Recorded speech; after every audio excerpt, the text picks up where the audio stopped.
Good afternoon, friends, Romans, countrymen, lovers of automatic knives. Tom Wright here from Wright Blade Works, and we got something really cool for you today. This isn't it, but this is meant to be used as an example.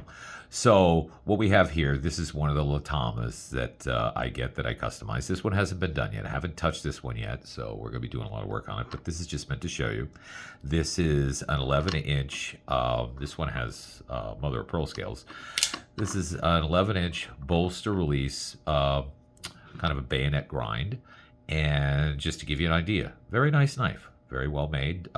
This is what I start with when I'm going to customize knives for LATAMA, or for clients for that matter. And so I had a little bit of a challenge going on here, because one of the knives that I happen to love that kind of you don't see made much anymore is what's called a WASP body. It's a little bit different. It is narrowed down in the belly, has a rather unique shape, pretty cool looking knife. And the only one I know that's really in production right now, there's one called the Black Widow that's made by Camplin, but it's a pretty hefty wide knife, and it has kind of a lever release on top of it. It's not like your old school, more traditional WASP styles. As I said, that's the only one that I know of that's being made right now.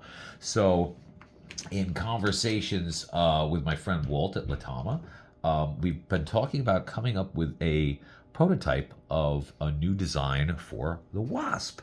And the idea was, well, here's the challenge. Can we take a knife like this, an existing 11-inch, whether it's going to be a pick lock or a bolster release, and can you convert it to a WASP? Is there enough meat on the bones? Is there enough room?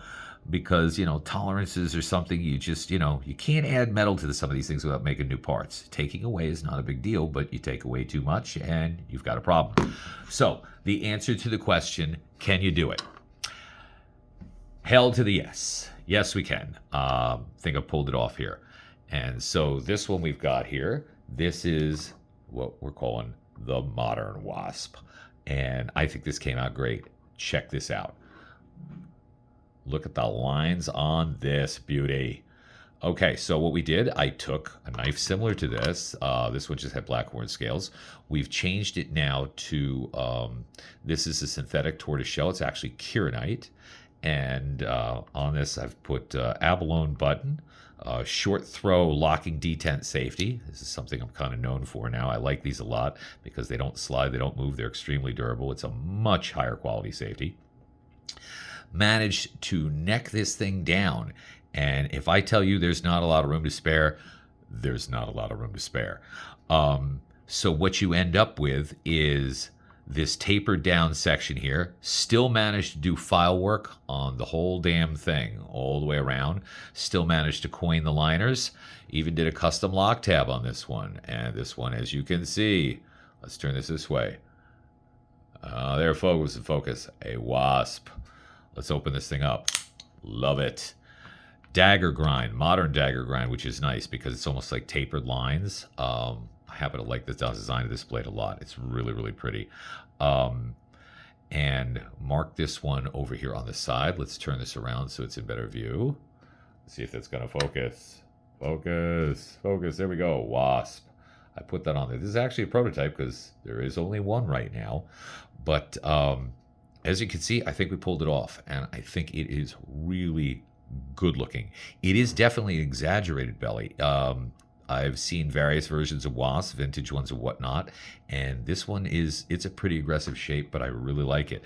Had to redo the bolsters on the bottom.